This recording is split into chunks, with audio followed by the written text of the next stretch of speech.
بسم اللہ الرحمن الرحیم والصلاة والسلام علی رسولہ الکریم وعلی آلہ وصحبہ اجمعین، اما بعد۔ میرے محترم بھائیوں، بہنوں، بچوں، بچیوں، عزیزوں، جاننے والے، نہ جاننے والے، السلام علیکم ورحمۃ اللہ وبرکاتہ۔ کچھ دنوں سے میں قرآن سے اللہ کی پسندیدہ ہستیاں کون ہیں، کہ اللہ کس کو پسند کرتا ہے، ولی دوست کو کہتے ہیں۔ تو اللہ کا دوست کون ہے؟ وہ یہ کوئی وراثتی چیز نہیں ہے کہ ایک بڑے اولیاء اللہ تھے تو اب ان کا بیٹا بھی انہی جیسا ہوگا۔ ہمارے یہاں وراثت چلتی ہے کہ بڑے بزرگ کا بیٹا بھی بزرگ بن جاتا ہے، چاہے وہ کلین شیو ہو، وہ لوگ اس کے پاؤں چوم رہے ہوتے ہیں، جہالت ہے۔ تو آج میں تھوڑا سا سورہ بنی اسرائیل ہے، اس میں بھی سارے اخلاق بیان ہوئے۔ میرے بھائی بہنوں، ایمان لانے کے بعد انسان بنتا ہے، اور اس کے بعد اس کی قیمت، اس کا بڑا پن، اس کی وجاہت، اس کی شرافت وہ پیسوں سے نہیں ہوتی۔ پیسوں سے انسان مالدار تو ہو جاتا ہے، بڑا نہیں بنتا، بڑا نہیں بنتا۔ ہمارا علم غلط ہو گیا۔ بڑا بڑا بندہ جے بولدیاں 3 ملن یہ 200 مربن، یہ نوابہ فلانا ہے، نوابہ فلانا ہے۔ میرے بھائیو، یہ بالکل غلط علم ہے۔ بڑا وہ ہے جسے اللہ پسند کرے، بڑا وہ ہے جو میرے نبی کی زندگی کے پیچھے چلے، بڑا وہ ہے جس سے اللہ تعالیٰ راضی ہو جائے، باقی سب چھوٹے چھوٹے ہیں۔ تو آج ایک تیسری جگہ سے میں کچھ باتیں قرآن سے عرض کروں گا جن کا تعلق ہمارے ایمان سے بھی ہے، اخلاق سے بھی ہے۔ وہ ہے بسم اللہ الرحمن الرحیم، وَقَضَىٰ رَبُّكَ أَلَّا تَعْبُدُوا إِلَّا إِيَّاهُ بِالْوَالِدَيْنِ إِحْسَانًا إِمَّا يَبْلُغَنَّ عِندَكَ الْكِبَرَ أَحَدُهُمَا أَوْ كِلَاهُمَا فَلَا تَقُل لَّهُمَا أُفٍّ وَلَا تَنْهَرْهُمَا وَقُل لَّهُمَا قَوْلًا كَرِيمًا وَاخْفِضْ لَهُمَا جَنَاحَ الذُّلِّ مِنَ الرَّحْمَةِ وَقُل رَّبِّ ارْحَمْهُمَا كَمَا رَبَّيَانِي صَغِيرًا۔ یہ بہت بڑا مضمون ہے۔ اللہ نے قرآن بھر دیا والدین کے خدمت کے لیے، والدین کی اطاعت کے لیے، والدین کی ماننے کے لیے۔ پہلا جملہ ہے اور تیرے رب نے فیصلہ کیا، ایک مطلب۔ دوسرا، اور تیرے رب نے حکم کیا کہ بندگی صرف اللہ کی ہے، بندگی صرف اللہ کی ہے۔ عبد اسے کہتے ہیں جو ہر بات پہ سر جھکا دے، عبد اسے کہتے ہیں جو ہر بات پہ بچھ جائے، اس کو عبد کہتے ہیں۔ تو اللہ کہہ رہا ہے میرے بندو، میرا ایک فیصلہ ہے اور میرا ایک حکم ہے، میرے سوا نہ تمہارا ہاتھ کسی کے آگے پھیلے، نہ تمہاری گردن کسی کے آگے جھکے۔ ایک دوسرے سے مدد لینا، اس کو ایک دوسرے کی تعاونوں میں آ جاتا، تعاونوا علی البر والتقوی، ایک دوسرے کا ساتھ دو، ایک دوسرے کی مدد کرو۔ میرے نبی قرضہ اٹھاتے تھے۔ میرے نبی جب انتقال ہوا تو آپ کی زرہ 9 وسق پر، وسق 5 من کا ہوتا ہے، تو وہ جو کے بدلے آپ نے زرہ رکھوائی تھی کہ جب میں تمہیں ادا کروں گا زرہ لے لوں گا، اور آپ کا انتقال ہو گیا، آپ زرہ اپنی واپس نہیں لے سکے۔ وہ چیزیں جن کا تعلق صرف اللہ کی ذات سے ہے اور کوئی نہیں کر سکتا، اس میں صرف اللہ کے آگے ہاتھ پھیلا، جیسے ہم کہتے ہیں مدد، نصرت۔ اللہ کہتا میں ہوں، الا ان نصر اللہ قریب، سنو میری مدد تمہارے قریب ہے۔ تو اللہ تعبدوا الا ایاہ، بس ایک چھوٹا سا جملہ اللہ نے یہاں کے، چونکہ یہاں اللہ نے والدین اور اخلاق بتانے تھے تو اپنے لیے صرف ایک جملہ بولا، باقی باتیں بھی اللہ کے لیے ہیں، لیکن اللہ نے میری بندگی، اس بندگی سے مراد 5 وقت کی نماز نہیں ہے، حج، روزہ، زکوٰۃ نہیں ہے اس کی مراد، یہ ساری باتیں داخل ہیں، اور اس کے ساتھ 24 گھنٹے کی زندگی اللہ کی مرضی پر گزارو، نفع آئے تو شکر ادا کرو، نقصان ہو تو صبر کرو، برداشت کرو، پھر بھی شکر ادا کرو کہ میرا رب یہ کہہ رہا ہے کہ میں نے صرف اللہ سے تعلق جوڑنا ہے۔ اللہ کے نبی نے اپنے چچا زاد بھائی عبداللہ بن عباس سے فرمایا کہ یا غلام، اے نوجوان، اوصیک بکلمات فاحفظہ، میں تمہیں چند باتوں کی وصیت کرتا ہوں، کیا؟ احفظ اللہ، احفظ اللہ یحفظک اللہ، یحفظک اللہ، اللہ کے اوامر کی حفاظت کر، اللہ تیری حفاظت کرے گا۔ احفظ اللہ تجدہ تجاہک، تو اللہ کے اوامر، اسلام، حلال حرام کی پہچان کر کے زندگی گزار تو اللہ کو ہر وقت تو اپنی مدد کے لیے تیار پائے گا۔ اور لمبی حدیث ہے، عشاء کی نماز کا وقت ہو رہا ہے، اس میں وہ جملہ جو اس میرے مضمون سے متعلق ہے، وَإِذَا سَأَلْتَ فَاسْأَلِ اللَّهِ، جب بھی مانگو اللہ سے مانگو، جب بھی مانگو اللہ سے مانگو، اللہ کے سوا کوئی دینے والا نہیں ہے، صرف اللہ ہے دینے کے لیے۔ وَإِذَا اسْتَعَنْتَ فَاسْتَعِنْ بِاللَّهِ، اور جب مدد کے لیے ہاتھ اٹھاؤ تو صرف اللہ کو پکارو، جب ضرورت حاجت کے لیے، مدد کے لیے ہاتھ اٹھاؤ تو اپنے اللہ کو پکارو۔ تو یہ حدیث کی بات بھی ہے اور یہ قرآن کی بات بھی ہے۔ اس کے بعد آگے اللہ کہتا ہے وَبِالْوَالِدَيْنِ إِحْسَانًا، اور اپنے والدین کے ساتھ احسان کرو۔ احسان کا کیا مطلب ہے؟ اللہ آگے اسی کی تشریح کر رہا ہے۔ ویسے احسان کا مطلب عربی میں ہوتا ہے، یہ جو ہمارا اردو کا احسان ہے، میں تیرے تو احسان کیتا تو ہوں میں نالے کی کر رہے ہیں، یہ بھی مطلب ہے، لیکن احسان کا اصل مطلب ہوتا ہے، احسان حسن سے ہے، حسن، حسن سے الف، 2 الف ملے اور احسان بن گیا۔ احسان کا مطلب ہوتا ہے کسی بھی کام کو جو دنیا کا ہے، دین کا ہے، اس سے انتہائی خوبصورت طریقے سے کرنا۔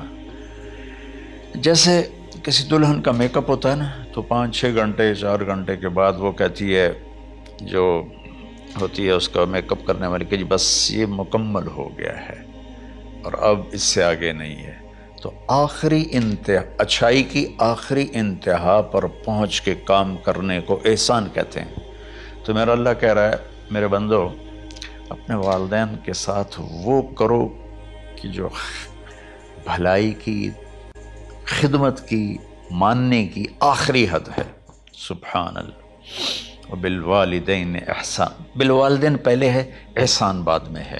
اللہ تعالیٰ نے باقی سب کو پیچھے کر کے فرمایا کہ دیکھو خاص طور پہ ماں باپ کے ساتھ وہ رویہ کرو کہ ان کے دل سے دعائیں نکلیں۔ چند دن پہلے ایک والد یوں ہاتھ اٹھا کے کہہ رہا تھا اپنے بیٹے، اکلوتا بیٹا، میں منگنا اللہ کو لو، اللہ تینوں چاہ لوے۔ باپ بیٹے کے لیے یہ دعا مانگ رہا تھا اور بیٹا اکیلا ہے، یہ بد دعا باپ کر رہا تھا۔ تو بھائیو، ایسی اولاد نہ بنو جس ماں نے پیٹ میں 9 مہینے اٹھایا، پھر جننے کی تکلیف برداشت کی۔ ایک شخص آیا حضرت عبید بن عمیر کے پاس کہ حضرت میں نے ماں کو اپنے کندھے پہ بٹھا کے پیدل حج کرایا ہے، مینا لے گیا، عرفات لے گیا، مزدلفہ، پھر مینا، پھر مکہ، تو کیا میں نے ماں کا حق ادا کر دیا؟ میں نے فرمایا ولا تلقۃ واحدہ، بیٹا ابھی ایک تلقہ کا حق بھی ادا نہیں ہو۔ تلقہ کسے کہتے ہیں؟ جب بچہ پیدا ہونے کا وقت آتا ہے تو ماں کو دردوں کی لہریں اٹھتی ہیں، وہ اتنی خوفناک ہوتی ہیں کہ ماں چیخ چیخ کے رہ جاتی ہے، اور بعض اوقات ڈیلیوری لیٹ ہو جاتی ہے تو وہ تڑپتی ہے، روتی ہے۔ وہ جو لہریں ہیں نا، پیٹ میں آتی ہیں جاتی ہیں، آتی ہیں جاتی ہیں، ایک لہر جو درد کی اٹھتی ہے اس کو کہتے ہیں طلقہ۔ میں قربان جاؤں، انہوں نے فرمایا بیٹا ابھی تیری ماں نے جو تجھے جنا تھا اس وقت جو تجھے درد، وہ تیری ماں نے درد کی لہریں برداشت کی تھیں، اس میں سے ایک لہر کا بھی حق ادا نہیں ہوا، یعنی کہ حق ادا ہو ہی نہیں سکتا۔ یہ مطلب کہ حق ادا ہو ہی نہیں سکتا، کہ بیٹا ابھی ایک کا بھی نہیں۔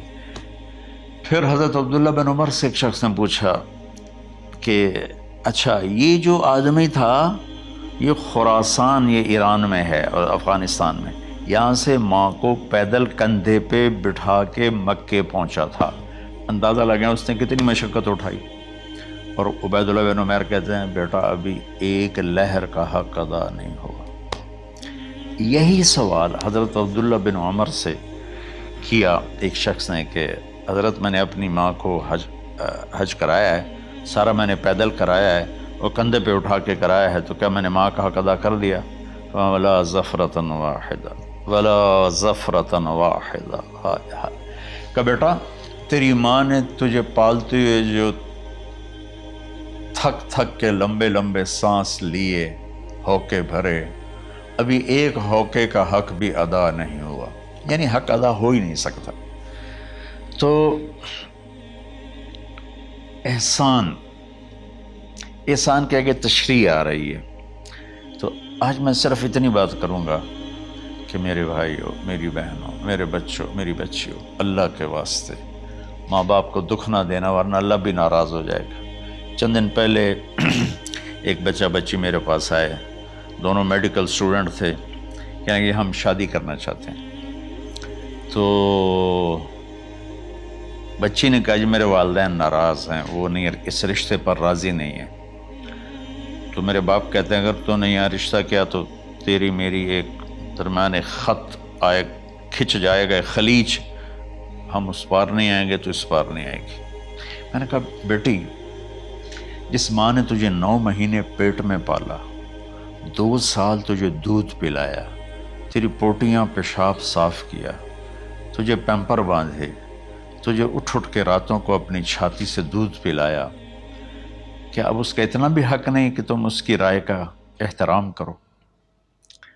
اتنا بھی حق نہیں ہے؟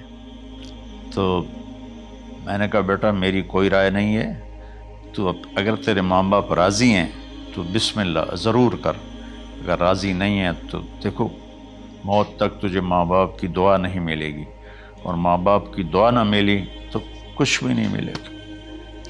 تو بھائیو دوستو، خاص طور پر آج کے کالج کے نوجوان بچے بچیاں یہ ماں باپ کے ساتھ بہت بدتمیزی کرتے ہیں، چونکہ اس میں والدین کا پہلا قصور ہے کہ انہوں نے ان کو دین نہیں سکھایا۔ بچپن میں انگلش میڈیم سکول، پھر او لیول، پھر اے لیول، تو انہیں کیا پتہ ماں کون ہے باپ کون ہے۔ ایک پرانی بات ہے، ایک شخص اپنے بیٹے کو لے کر آیا کہ یہ میرا بچہ ہے اور یہ فلاں جگہ شادی کرنا چاہتا ہے، اور ہم میں سے کسی کی رائے نہیں ہے، اور یہ مانتا نہیں ہے، اور اس کے ساتھ اس نے نا دھاڑے مار کے رونا شروع کیا۔ تو میں نے بچے کو دیکھا تو یوں کر کے بیٹھا تھا، اس کا باپ رو رہا ہے، ہچ کیوں تو ایسے بیٹھا ہو۔ تو مجھے اچانک خیال آیا، میں نے کہا شیخ صاحب اس کو کہاں پڑھایا تھا؟ کہا جی امریکن سکول۔ اس کے بعد آسٹریلیا بھیجا تھا مزید تعلیم کے لیے۔ ان کے شیخ صاحب اس بچے کا کوئی قصور نہیں، آپ کا قصور ہے، اس کو تو پتہ ہی نہیں میری ماں کیا ہے، میرا باپ کیا ہے۔ ایک ہماری تہذیب تھی وہ ختم ہو گئی ہے، اس میں علم نہیں بھی تھا تو ماں باپ کے۔ میں نے اپنی آنکھوں سے دیکھا، میں نے اپنے دادا کو دیکھا لیکن مجھے یاد نہیں، لیکن جو میرے دادا کے چھوٹے بھائی تھے ان کو میں سنبھلتا ہوں، ان کو میں نے دیکھا ہے، 3ری 4تھی جماعت تک میں تھا۔ 61 میں ان کا انتقال ہوا، میری 9 سال عمر تھی، تو 8 سال۔ ان کے بیٹے جوان تھے، اور ڈیرے میں جب وہ بیٹھتے تھے تو ان کے بچے ان کے سامنے نہیں بیٹھتے تھے، ان کی پیٹھ کے پیچھے بیٹھتے تھے۔ اتنا ادب، حالانکہ چاروں کے چاروں دین نہیں جانتے تھے، تہذیب تھی، ثقافت تھی، جو آج کی تہذیب نے ہم سے سب کچھ چھین لیا۔ اب بھی آپ جاؤ بیٹا تھر پارکر میں گیا ہوں 2-3 دفعہ، اور وہاں مسلمان نہیں، ہندو عورتیں جب گاڑی گزرتی ہے تو گھونگھٹ کو نیچے کر لیتی ہیں، اپنا چہرے کو فوراً چھپا لیتی ہیں۔ تو خیر بہرحال میں نے کہا شیخ صاحب اس بچے کا قصور نہیں، آپ کا قصور ہے۔ تو میرے بچوں، اپنے ماں باپ کو خوش کرو، راضی کرو۔ ان کا راضی ہونا اللہ کی رضا ہے۔ میں اس کی تفصیل انشاءاللہ آگے بتاؤں گا، آج میں صرف اتنا ہی میں نے تمہید باندھی ہے کہ ماں باپ کا کیا مقام ہے، ان کی کیا عزت ہے۔ ایک شخص آیا، یا رسول اللہ میرا باپ میرے پوچھے بغیر میرا مال خرچ کر لیتا ہے۔ آپ نے کہا بلاؤ، چونکہ بچے کا ذاتی مال اگر ہو تو شرع کے لحاظ سے باپ پوچھ کے استعمال کرے، بغیر پوچھے استعمال نہ کرے۔ جب اسے پتہ چلا کہ میرے بیٹے نے شکایت کی ہے، تو عرب کی شاعری تو مشہور تھی، انہیں دل میں کچھ اشعار پڑھے۔ جو آیا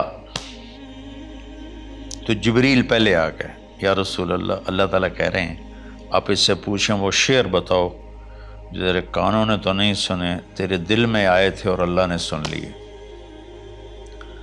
تو اللہ کے نبی نے فرمایا بھائی تیرا انشاءاللہ کیس سنتے ہیں، لیکن پہلے وہ شعر سناؤ جو تم نے تو نہیں کہے زبان سے پر اللہ نے سن لیے۔